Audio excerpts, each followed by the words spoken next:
আগামী জাতীয় নির্বাচনে যারা বিভিন্ন শিক্ষা প্রতিষ্ঠানে আছেন, শিক্ষা প্রতিষ্ঠানের ম্যানেজিং কমিটি এবং শিক্ষা প্রতিষ্ঠানের যে ম্যানেজিং কমিটির যে সভাপতি, সাধারণ সম্পাদক হিসেবে যারা আছেন, তারা কিন্তু আগামী জাতীয় সংসদ নির্বাচনে অংশগ্রহণ করতে পারবেন না।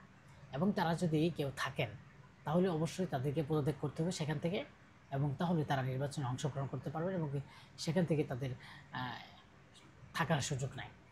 কেন এই নির্বাচন কমিশনার বা সরকার এমন ঘোষণা দিল? এটা কিন্তু শিক্ষা প্রতিষ্ঠানকে যাতে একটা রাজনৈতিকরণ না করা হয় এবং রাজনৈতিক করা থেকে দূরে শিক্ষা প্রতিষ্ঠানে শিক্ষার্থীরা তাদের পাঠ্য বই অনুযায়ী তাদের যে জ্ঞান অর্জন করা এবং তাদের যে মানসম্মত একটা জ্ঞান অর্জন করা এবং তারা লেখাপড়ার প্রতি মনোযোগী হতে পারবে। কেন আমি এই কথাটা বলছি?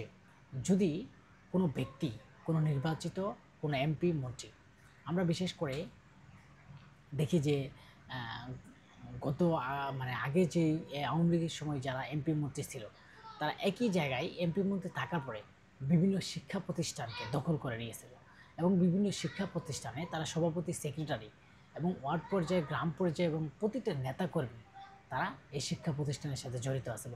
বিশেষ করে যে এমপি, তিনি বিভিন্ন জায়গায়, বিভিন্ন কলেজে, বিভিন্ন স্কুলে, শিক্ষা প্রতিষ্ঠানে তাকে সভাপতি হিসেবে ঘোষণা করা হয়েছে। কিন্তু সেই শিক্ষা প্রতিষ্ঠান যখন সেই প্রধান নেতা বা কোনো জায়গায় আসে বা কোনো কিছু করে, সেক্ষেত্রে কিন্তু শিক্ষা প্রতিষ্ঠান বন্ধ রেখে সেই শিক্ষার্থীদেরকে সেখানে নিয়ে স্বাগত জানানো হয় এবং রোদের ভিতরে দাঁড়িয়ে তাদেরকে ওখানে থাকতে হয়। এখানে শিক্ষা প্রতিষ্ঠানে একটা ক্ষতির সম্মুখীন পড়ে যায় এবং কি ছাত্রছাত্রীর ভিতরে একটা মনোবল দুর্বলতার সৃষ্টি হয়। কেন? অনেকেই সাপোর্ট করেন বিভিন্ন রাজনৈতিক দল, অনেক ছাত্রছাত্রীরা তাদের ব্যক্তিগতভাবে কেউ আওয়ামী লীগ, কেউ বিএনপি, কেউ জামাত বা বিভিন্ন রাজনৈতিক দলের সাথে অনেক মিশ্রিত আছে এবং অনেকেরই অনেক ভালো লাগে। সেখানে একদলীয়ভাবে একটা শাসন কায়েম হয়ে যায়। যখন কোনো শিক্ষা প্রতিষ্ঠানে একটা এমপি বা কোনো কাউকে সেখানে একটা সভাপতি হিসেবে বা ম্যানেজিং কমিটি হিসেবে দায়িত্ব দেওয়া হয়, তখন সেক্ষেত্রে শিক্ষা প্রতিষ্ঠানটা তার উপর নির্ভর হয়ে যায়। সেখানে প্রতিটা স্কুলের শিক্ষক, ছাত্রছাত্রী তাদের কথা মানতে বাধ্য হয়।